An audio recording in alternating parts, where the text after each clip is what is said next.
Okay guys, so welcome back to another episode of Charlie the Boat Guy. So today we have a Champion bass boat. Pretty clean old rig. Not sure what year it is. It is a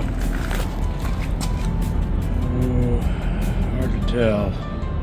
It's like a 91. So if I had to guess, it'd be an 89 or 90, 1990 Merc Black Max 150. And it's been sitting a while.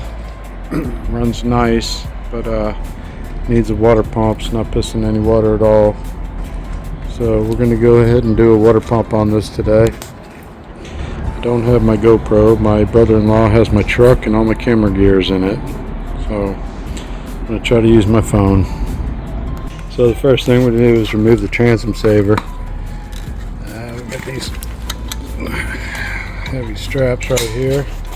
And we're going to trim the motor off of it.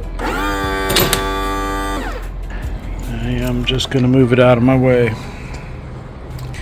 And we're going to remove this lower unit.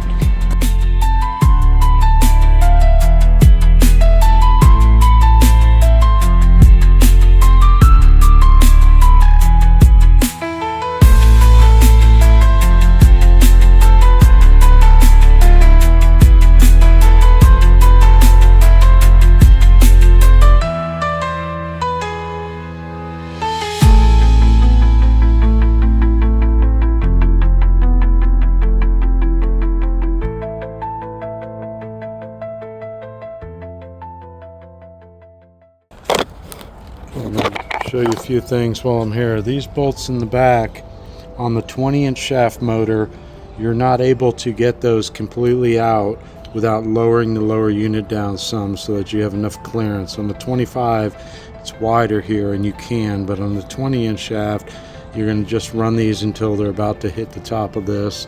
Then you're going to pull all the rest of your bolts out, and then you can come back here and spin these off. So I've gotten everything off right now. Gotten these under here, and this is the 9/16 I told you about underneath the trim anode.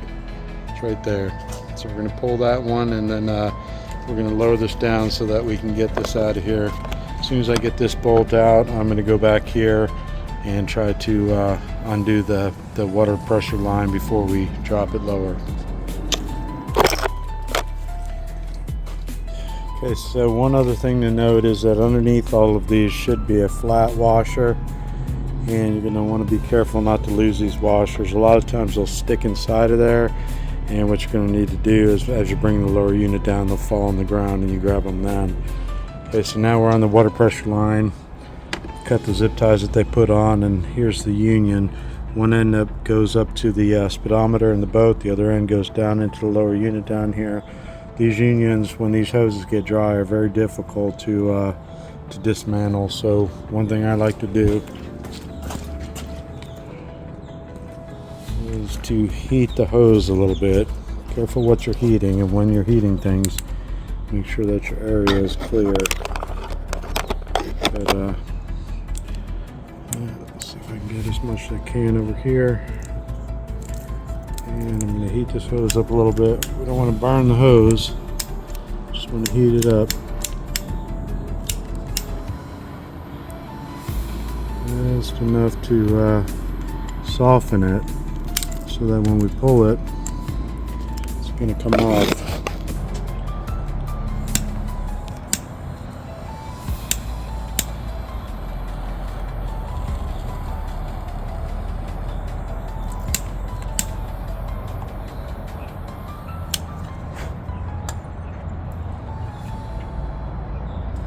A real stubborn one here. It actually split, but it did pull everything off of the fitting, so I've got plenty of hose here, so I'll refit it when we're done. Okay, so all these bolts are loosened up now, except for my ones that I've lowered down here. We're going to take something and you'll see it'll start to separate. Okay, when that starts to separate, it brings these bolts down, and when it does, that's when you come in here and you finish loosening them. Okay. It's low enough, you should be able to clear the top of that. If it's not, don't worry. Still got the other side to do. It will eventually be low enough.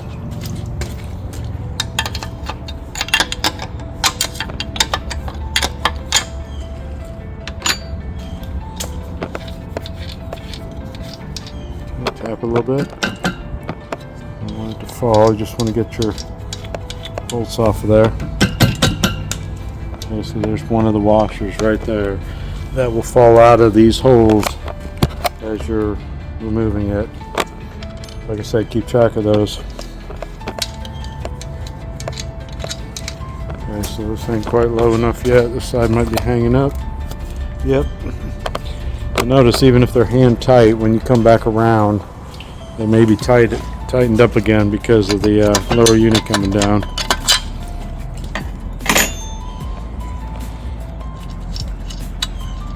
Okay, that should be low enough right there. Okay, there's one bolt and one washer. See here. Other side, same deal. One bolt, one washer. We've got one washer left that is still in the lower unit, and that should come down when we bring this down. There it goes, right there. Okay.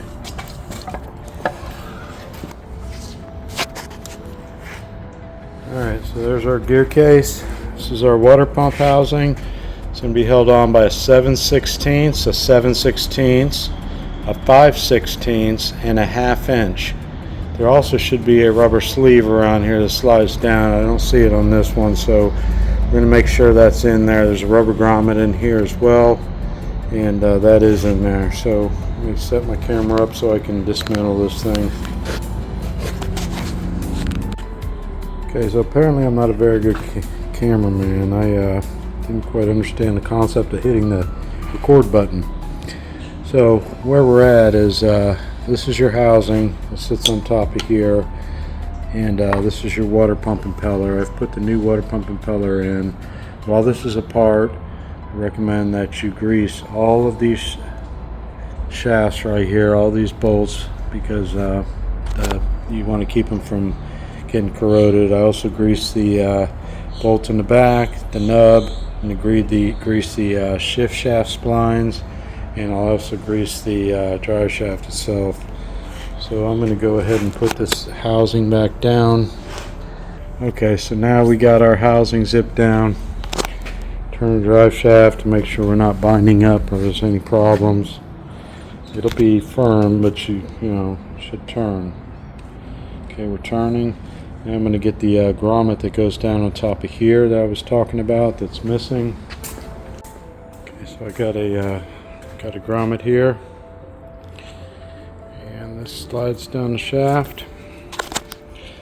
It should sit right on top of the water pump housing like that. All right, there's also a water alignment tube. I don't know if that one's still in that engine. If so, I'm not going to put this one in, and we'll take it back out.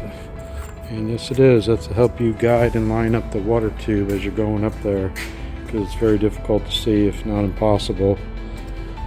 Okay, so we've got a water tube, we've got the housing on, we've got the new impeller in, everything's tightened down, everything's greased, got our rubber grommet back on that was missing. I'm going to grease these drive shafts.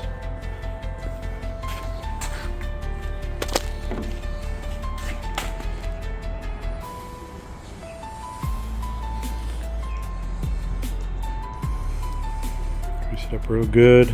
I don't grease a lot on the top, just the splines. Okay, we're going to go over here to the outboard engine itself.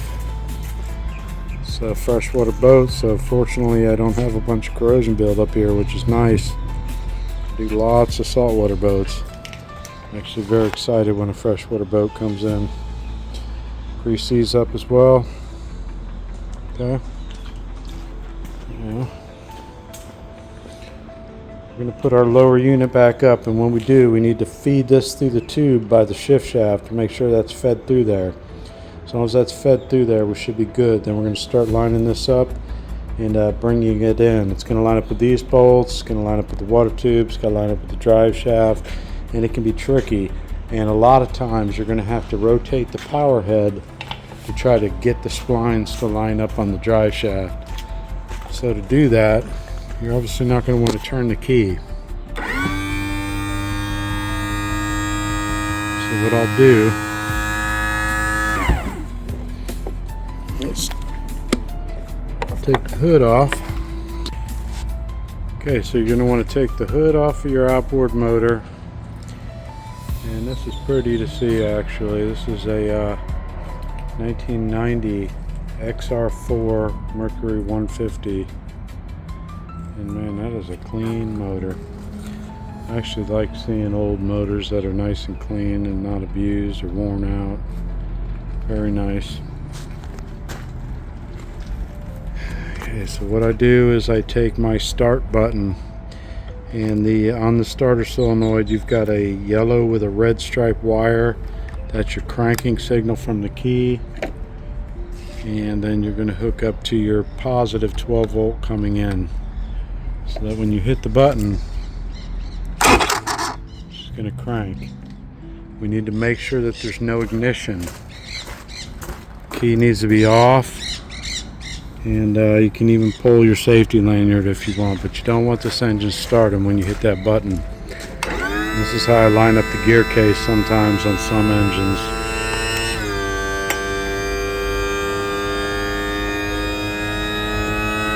Back up.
Put a hose on it and see if we see water.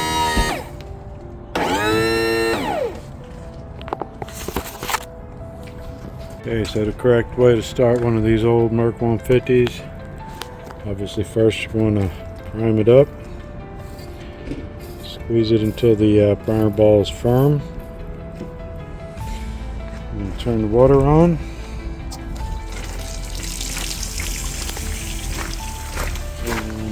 Turn the key to the on position. Going to push it in and hold it and crank it until it begins to start. After it begins to start, stop pushing it in. Okay, that's it. Now we don't push the key in anymore, we just turn the key.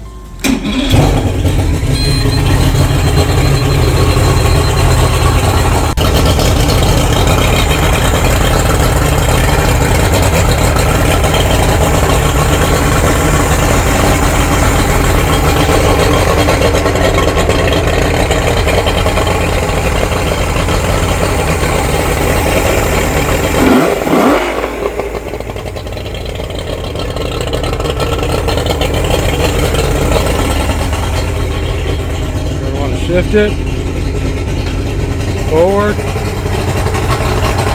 good, back to neutral, good, reverse,